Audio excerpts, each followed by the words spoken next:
Greetings, greetings, greetings. Thank you so much for joining us for the Healing Station. I am Natasha L. Brown, Senior Leader for Created Whole Ministries. We are here each Thursday evening at 7:30 p.m. for our practical Bible study, our interactive Bible study, and 7:30 p.m. Eastern Time in the beautiful city of Augusta at the corner of 12th and Reynolds in downtown Augusta, 114 12th Street.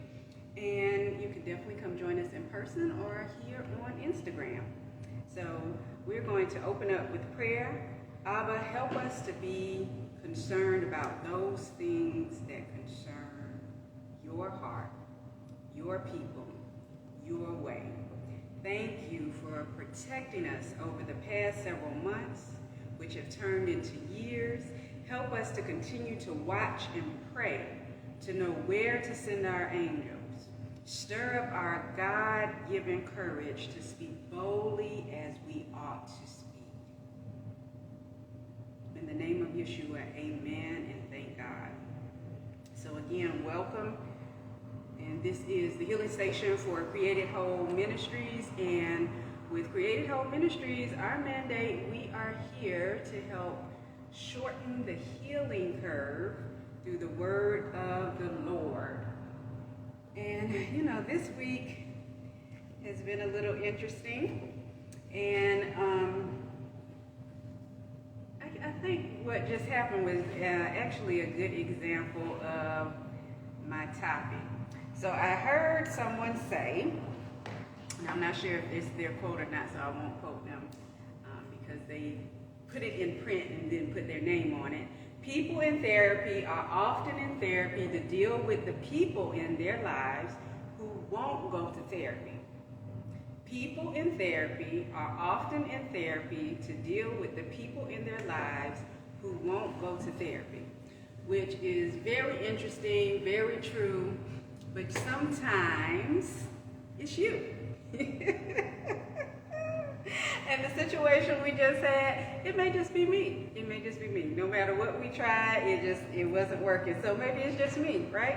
So sometimes it's you in a particular situation.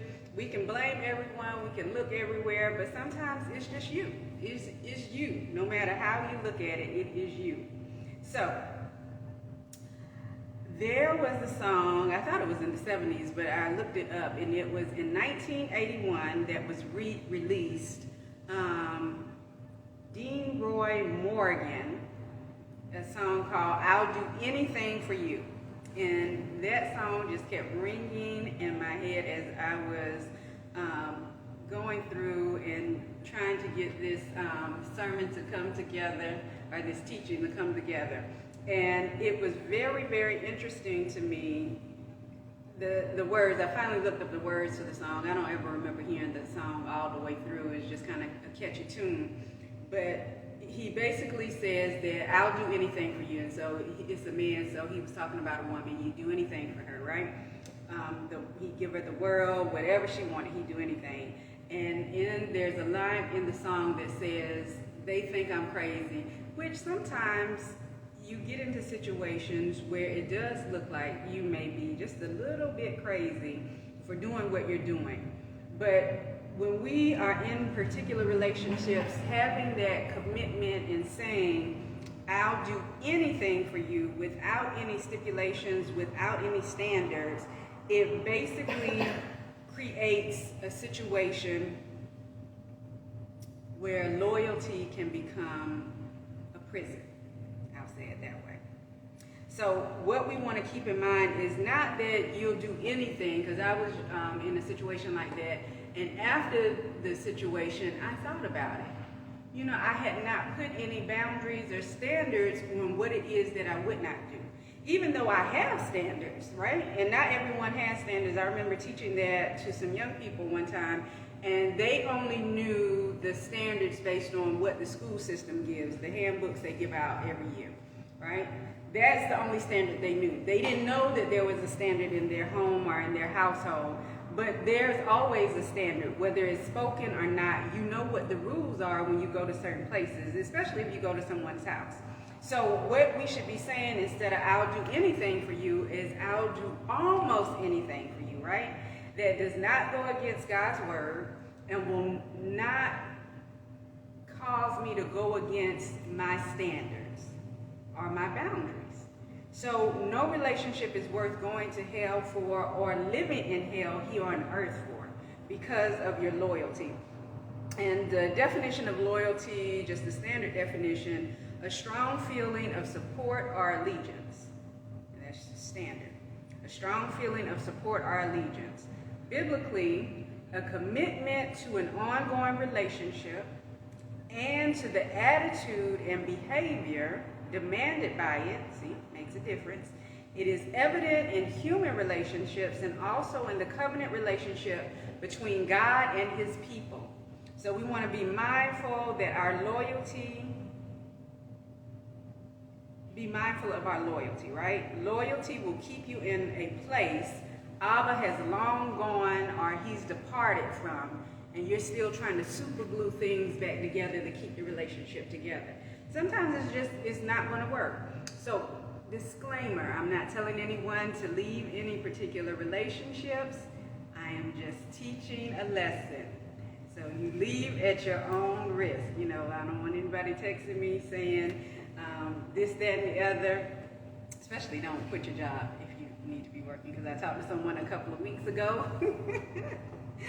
And I don't know if they were trying to ask me for the money that they needed in order not to work, but I told them, make a wise decision. Make a wise decision, right? So we have to be mindful when we're sharing information with people. So sometimes it's you.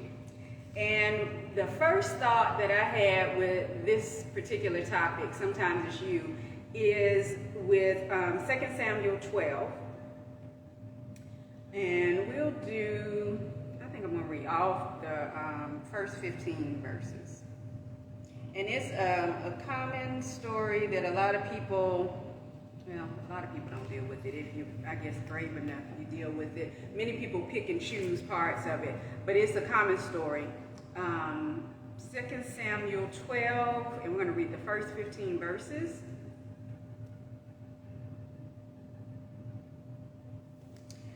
And the Lord sent Nathan unto David, and he came unto him and said unto him, there were two men in one city, the one rich and the other poor. The rich man had exceeding many flocks and herds, but the poor man had nothing, save one little ewe lamb, which he had brought and nourished up. And it grew up together with him and his children, and it did eat of his own meat and drank of his own cup, and lay in his bosom, and was unto him as a daughter. And there came a traveler unto the rich man, and he spared to take of his own flock and of his own herd, to dress for the wayfaring man that was come unto him. But took the poor man's lamb, and dressed it for the man that was come to him. And David's anger was greatly kindled against the man. And he said to Nathan, as the Lord liveth, the man that hath done this thing shall surely die. And he shall restore the lamb fourfold, because he did this thing, and because he had no pity. Verse 7 is our key verse. And Nathan, and this is a prophet, Nathan is a prophet, said to the king, King David, thou art the man. It's you. Sometimes it's you. Thus saith the Lord God of Israel, I anointed thee king over Israel, and I delivered thee out of the hand of Saul. And I gave thee thy master's house and thy master's wives into thy bosom, and gave thee the house of Israel and of Judah. And if that had been too little, I would moreover have given unto thee such and such things. So anything he asked for. It reminds me of the song again. I'll do anything for you. Wherefore hast thou despised the commandment of the Lord to do evil in his sight? Thou hast killed Uriah the Hittite with the sword, and hast taken his wife to be thy wife, and hast slain him with the sword of the children of Ammon. So premeditated murder and premeditated adultery. Now therefore the sword shall never depart from thy house, because thou hast despised me, and hast taken the wife of Uriah the Hittite to be thy wife. Thus saith the Lord, behold, I will rise up evil against thee out of thine own house, and will take thy wives before thine eyes, and give them unto thy neighbor, and he shall lie with thy wives in the sight of this sun. For thou didst it secretly. But I will do this thing before all Israel and before the sun. So he's going to do it publicly. And David said unto Nathan, I have sinned against the Lord. And Nathan said unto David, the Lord also hath put away thy sin, thou shalt not die. Howbeit, because by this deed thou hast given great occasion to the enemies of the Lord to blaspheme, the child also that is born unto thee shall surely die.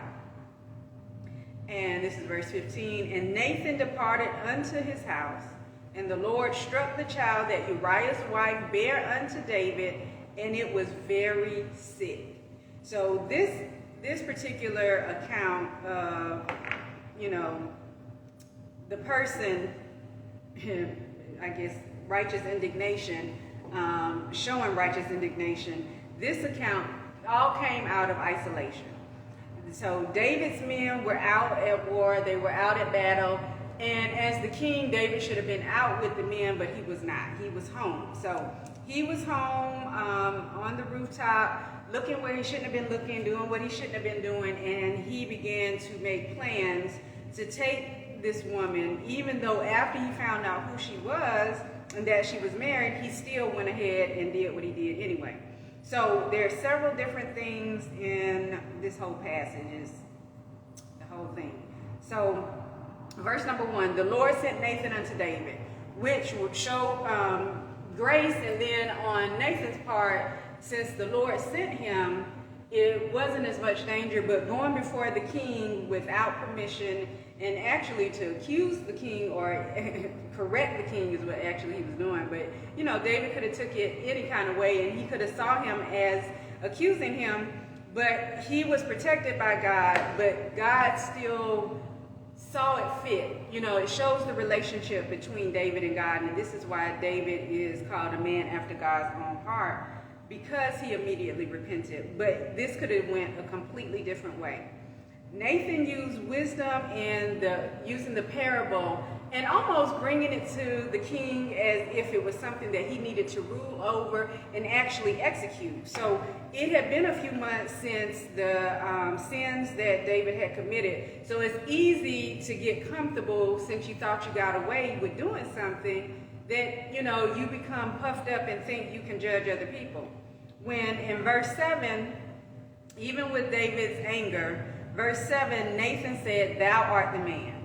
And this was a good way for David to remember what he did and actually how anyone would respond. So he gave his natural reaction because he didn't know the story was about him. And for God to send the word, the Lord God of Israel said, I anointed thee king over Israel. So he reminded David of everything that he gave him. It wasn't like he had done nothing for David. I delivered thee out of the hand of Saul. And if you read back in 1 Samuel, how Saul constantly chased David, and he could have killed him at any time, which he didn't, because David had been anointed king. So he was going to be the next king, even though it took years before he actually became king. I gave thee thy master's house. So he got everything of Saul's, even Saul's wives, but yet and still it wasn't enough. And we can easily get into those situations where we don't think we have enough. And that's why, a lot of times people think that Oprah started the gratitude journals.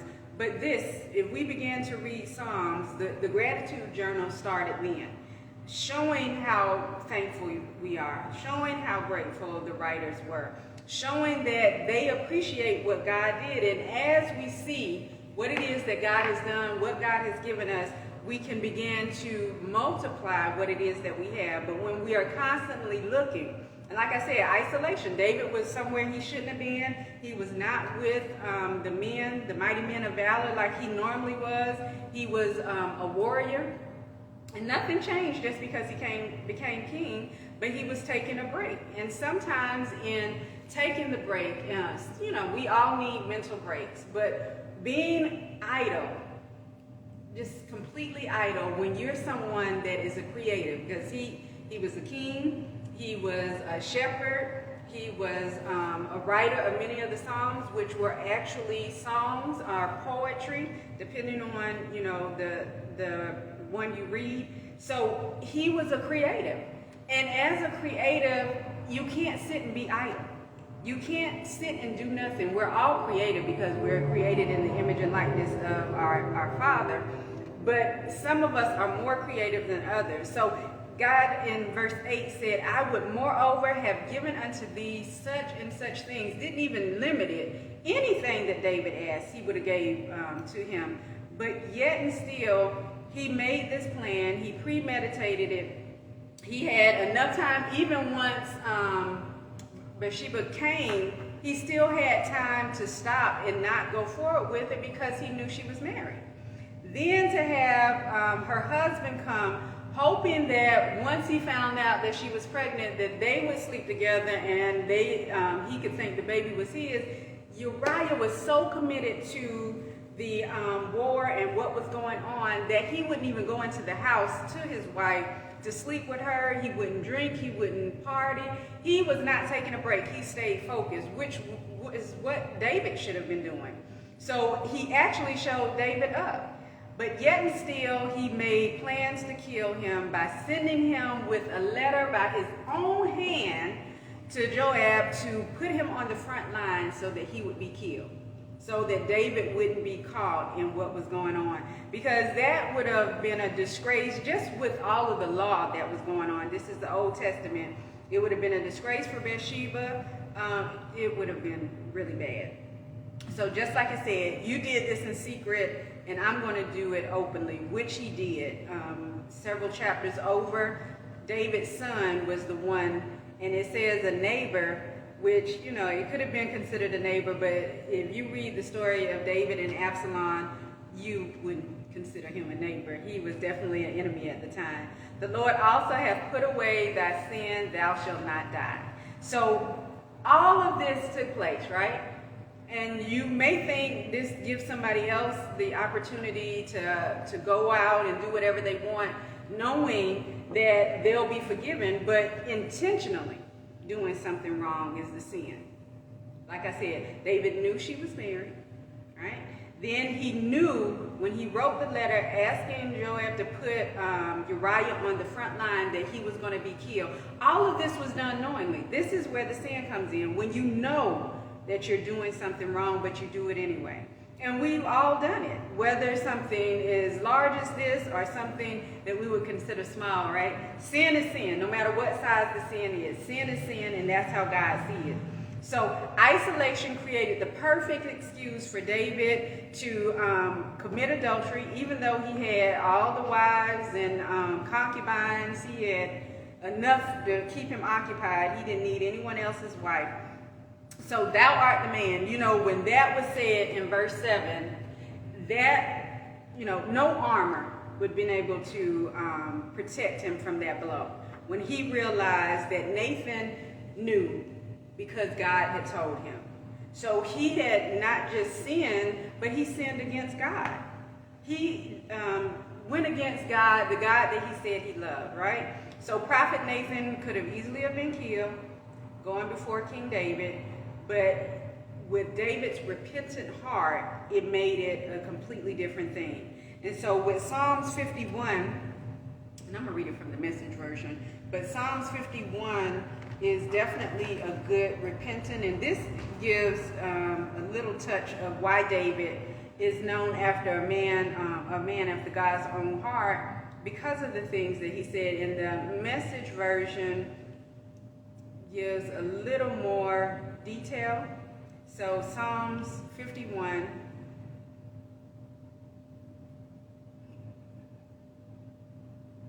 Generous in love, God, give grace. Huge in mercy, wipe out my bad record.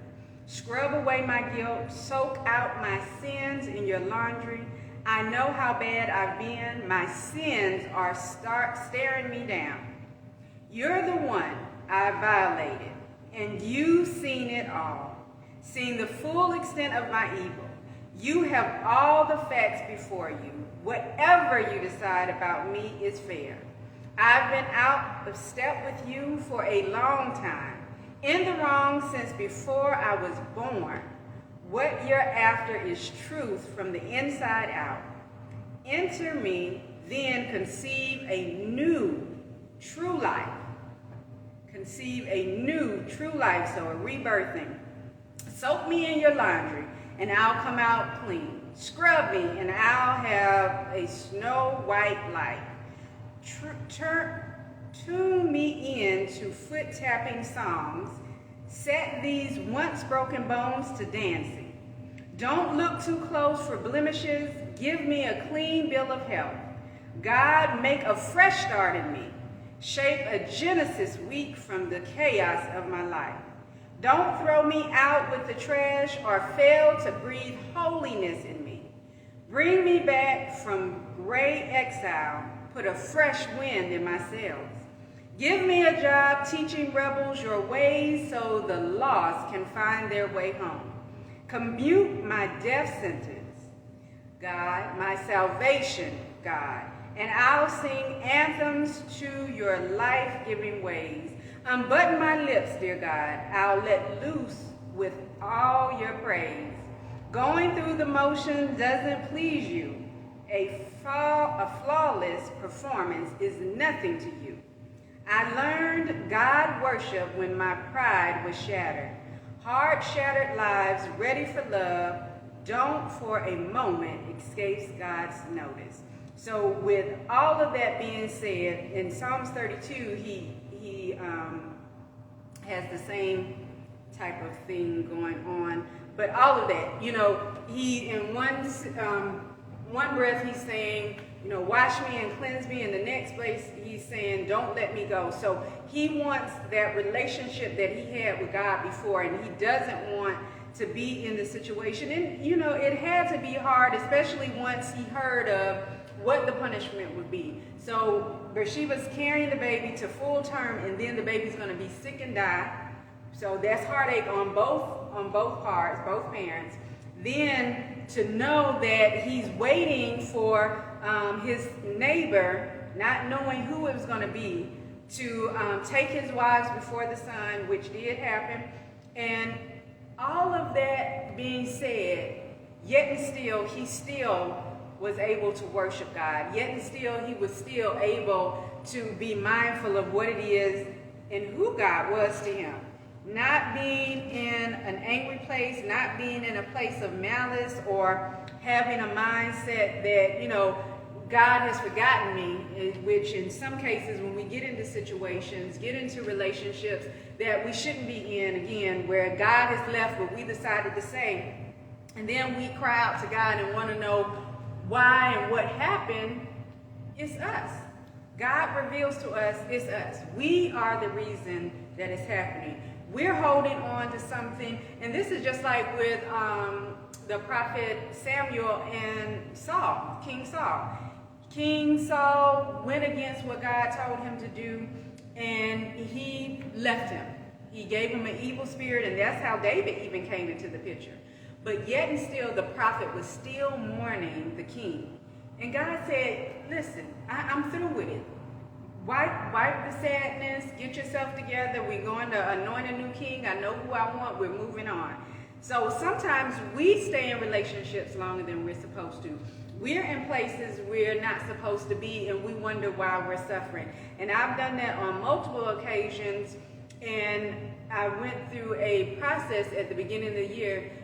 There is, hopefully I can remember it, but there is I call it a freedom process. And you can do a forgiveness process, whatever you want to call it. But basically what you're doing, and the way that it was introduced to us by Bishop Womack, was for us to forgive those that we are holding grudges against, harboring, upset with, whatever. If there's any unforgiveness, to forgive the person. But as I began to start that process, I realized I needed to forgive myself. So it was me, right? So as I began to forgive myself and work through the process, it was easier to begin to forgive others. And sometimes we want to blame everyone. There is a story, and I cannot remember what book it is, that John Maxwell tells in one of his books about Bob. Bob went from church to church. He was in different positions. He went from church to church. Every church he went to, and you can use it as every job depending on what the situation is, but everywhere he went, he had to leave because of someone else, is what he said, right? So sometimes we've been in those situations. So I've gone to this place, I've gone to that place, or I've been in a relationship with this person, and I've been in a relationship with that person. And the end of the story that he tells, he said, he talked to, this is one of his parishioners, he asked the man what was the common denominator. And the man just could not figure it out. The common denominator was Bob. Everywhere Bob went, Bob was there. So everywhere Bob went, he was the problem. Sometimes it's you. And we don't like to say that, right? So when we begin to forgive ourselves, when we take responsibility for what we've done in relationships and places we've gone, staying too long out of loyalty and out of love, we begin to see that, yes, it was me. So the freedom process, you want to say, I forgive myself, and we're going to start it off with myself. But like I said, the way it was introduced to me is the simple fact that you're forgiving someone else. So you use that person's name. But what we're going to do, because we're talking about is sometimes it's you, is you're going to forgive yourself first, then you go through the process of forgiving others. So I forgive myself, I respect myself, I love myself, I bless myself. I forgive myself, I respect myself, I love myself, I bless myself. And sometimes what you may have to do, and I did this, this was definitely good as I was going through therapy, it was an added layer. So what began to happen is, as you began to say that, those things that come up, those people that come up, sometimes it was you. Even though you blame the other person, you are the common denominator. It's you. As you forgive yourself, as you free yourself, as you become lighter, you can go through and you can begin to go forward and forgive others. And it's hard to actually, I forget who used to say it, but I picked it up and should not have, but I forgive you, but I'm not going to forget. Well, that means you really haven't forgiven. I don't care how we look at it, how you say it. You haven't forgiven. It sounds cute, it sounds nice, especially if you're still mad about it. You are going to have to forget in order to forgive, because if not, that thing is going to fester in you, that thing is going to sit. And David has said it so well. He could have easily sat in the situation, even once the child was sick. The child was sick for an extended period of time. He was fasting, he didn't eat, he was in sackcloth, and he stayed that way into the death of the child. And the servants could not understand how, once the child died, he could immediately get up and eat. And he said that there was nothing else that he could do. And see, the prophet had already told him what was going to happen. So yes, it was time for him to move on. And just like he said, begin his life. Allow God to conceive in him a new life and live that life. Do better. Do what needed to be done. Psalms 32, and you don't have to turn there because we're going to go to Acts 9 is where I want you to go. But I'm going to read Psalms 32, and you can read it later. I'm only going to read the first 4 verses in the Amplified. Psalms 32. Blessed, fortunate, prosperous, favored by God is he whose transgression is forgiven and whose sin is covered. Blessed is the man to whom the Lord does not impute wickedness, and in whose spirit there is no deceit. When I kept silent about my sin, my body wasted away, though my groaning all the day long. For day and night your hand of displeasure was heavy upon me.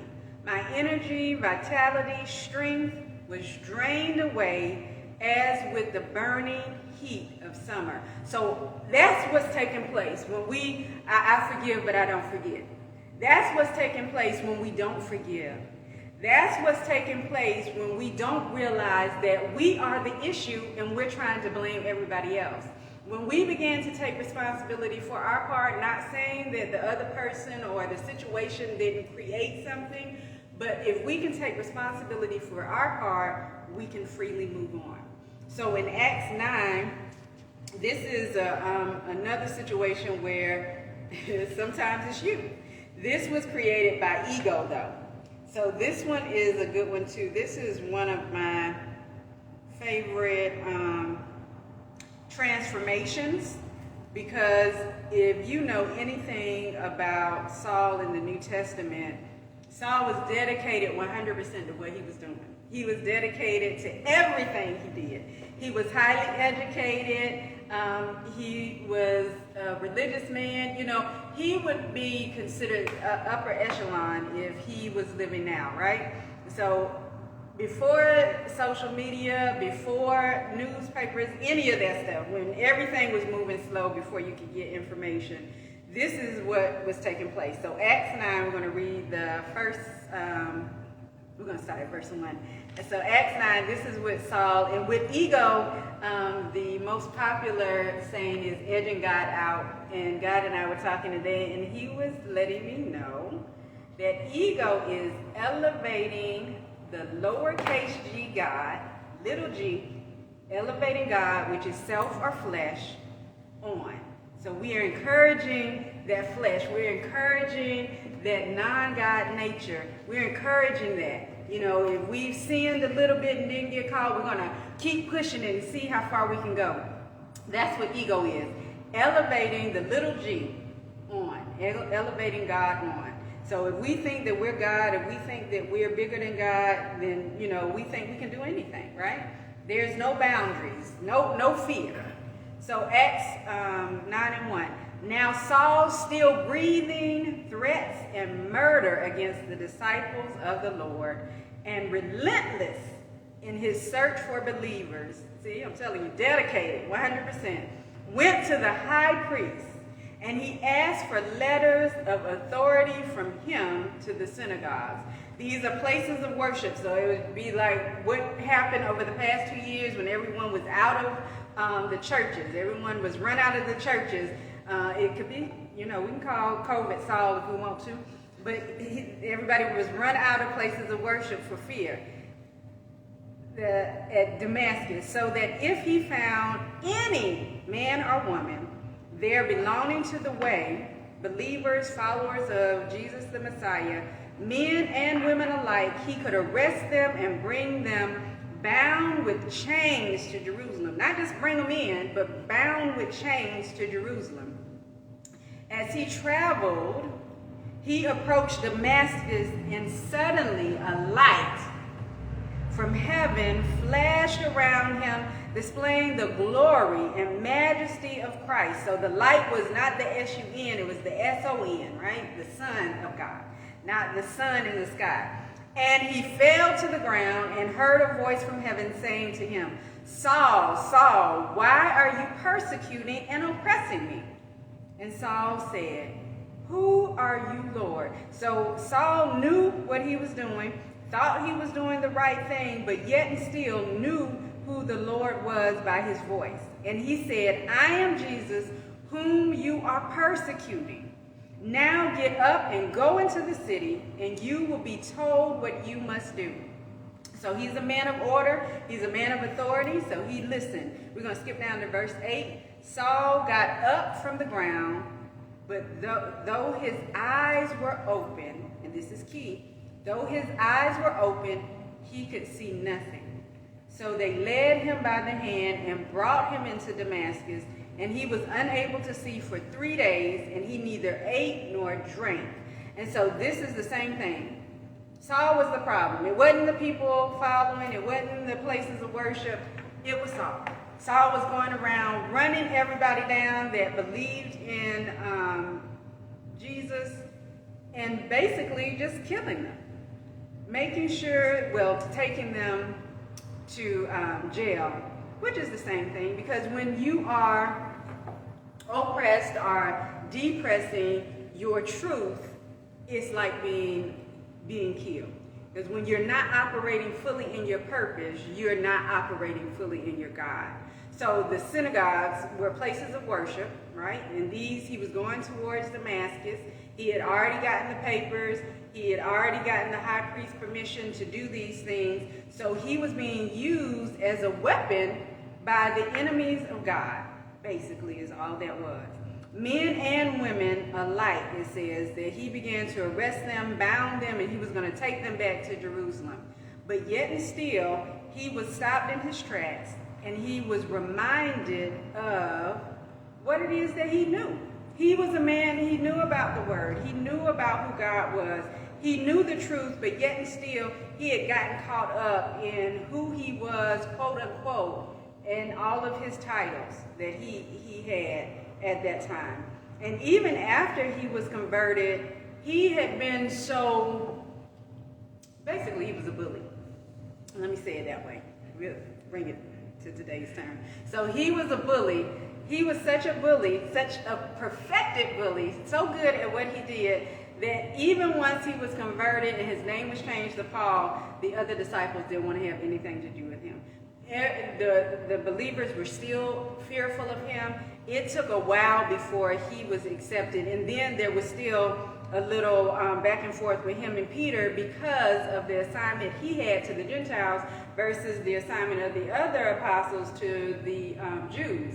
So whatever he did, he gave 100%. So can you imagine somebody going around, he was there when Stephen was stoned to death. So going around supporting the demise of believers and then turning around and becoming one of the biggest believers, because he wrote the majority of the New Testament, 100% in everything he gave. So sometimes it's you. Are you in the wrong place doing the wrong thing? So when we are in a relationship of our own choosing, not ordained of the Lord, things do not always go smoothly. And that's usually our key to get out. That's usually our time to get out of the relationship if we can. But a lot of times people wait until the end of the year or New Year in order to actually get out of relationships that they know they should have gotten out of, or even a relationship that's dead. You may not have talked to somebody in months and weeks and years, and you probably ended it wrong, and you know in your heart that you'll never talk to that person again. Why continue to hold on to that as if something's going to happen, right? Even virtually, social media calls them friends and followers, but really, do you know the people as well as you think you do? So how many relationships have we been in where our eyes were open, but yet we were still blind to what was going on? Abusive relationships. And sometimes it's not always physical. Some of the abuse is emotional, mental. You have verbal abuse, different forms of abuse, but yet you stay in the relationship and you blame the other person. It's you. It's time for you to move on, and you don't want to move on. So we have to be mindful of who we spend time with, even a small amount of time, because if they are not God-minded, God-oriented, we definitely want to watch out, because what will begin to happen is, the Bible says, a little leaven leavens the whole lump. So just a little bit of something getting in your ear that's not God, just a little bit of something getting in your heart that's not God, will get you into a situation where you'll be going against believers of God, and maybe not even verbally, but having hatred in your heart for a person that's doing what it is that God has called them to do. Or you may be planning to do something you know is wrong, just like David, and you're going to do it anyway, even though you know it's wrong. So be mindful of not fellowshipping with believers. That isolation and that ego, both of those things will definitely take us off track. So in closing, with our applications, this week we have a couple, since we have two accounts that we use. The first one, check yourself, so that you thought it was a secret will not be exposed. Just like what David did. He did it in secret, but yet and still God exposed it openly, the correction piece. So have and keep your standards no matter where you are, no matter what you're doing. Check yourself. Okay? Number 2, watch your mouth, or watch your judgment of others, because it could easily show up in your own house. And this is what happened with King David and his son, want to be king, Absalom. 1 Corinthians 11:31 in the Good News Version, it says, if we would examine or judge ourselves first, we would not come under God's judgment. If we would examine, and King James says judge, if we would judge, so examine or judge, either way, ourselves first, we would not come under God's judgment. So keep that in mind, not judging other people, but judging what we're doing, because we're always doing something. Number 3, no earthly position will ever put us above the Lord. And Saul thought he was there. He thought he was above what it is that God was doing, what God wanted him to do, what his purpose was. He ran directly into his purpose, doing what he thought his purpose was. So keep in mind what position you're in and whether God put you there or not, because he can easily take you out of that position, whether you self-appointed or whether he appointed. Number 4, see spiritually and naturally, visually, spiritually and naturally. Be open to Yahweh showing you you. And again, just like with self-forgiveness, we want to see us first before we begin to look outward or blame outwardly. In review, go in prayer and find out, what was my responsibility? What was my part in this relationship or this situation? And if God can clear you and you did nothing wrong, then fine, move on in forgiving that person or that situation, but don't hold it in your heart and create illness. It'll actually create illness in the body. Number 5, always have a repentant heart, and both David and Saul had repentant hearts. To soften the heart, we need to go without or fast, like Saul did when he didn't have his sight. He fasted, or you can consecrate, but separate yourself from whatever it is that got you into that position, that got you into that situation. And then a bonus one, you will never get away from the Lord. So no matter what you do, no matter what you think you're doing, God is always there. God is always there. So in closing, our closing prayer, Abba, refill us, rebirth us, revive us, with clean hands and pure hearts. We are grateful and we thank you. Amen and thank God. So thank you so much for joining us this week. We are here every Thursday, 7:30 p.m. Eastern Time, for our interactive Bible study, The Healing Station. You can join us on Instagram, and some of these will be posted on YouTube as well, but on Instagram and Sundays on YouTube at 9 p.m. Eastern Time. We have prayer, so you can join us. And if you have prayer requests in between time, definitely you can go to createdhopeministries.org, post your prayer requests, sow a seed into the word, as well as you can connect with us and let us know if there's something we can do to assist you. Have a beautiful, beautiful week. Thank you.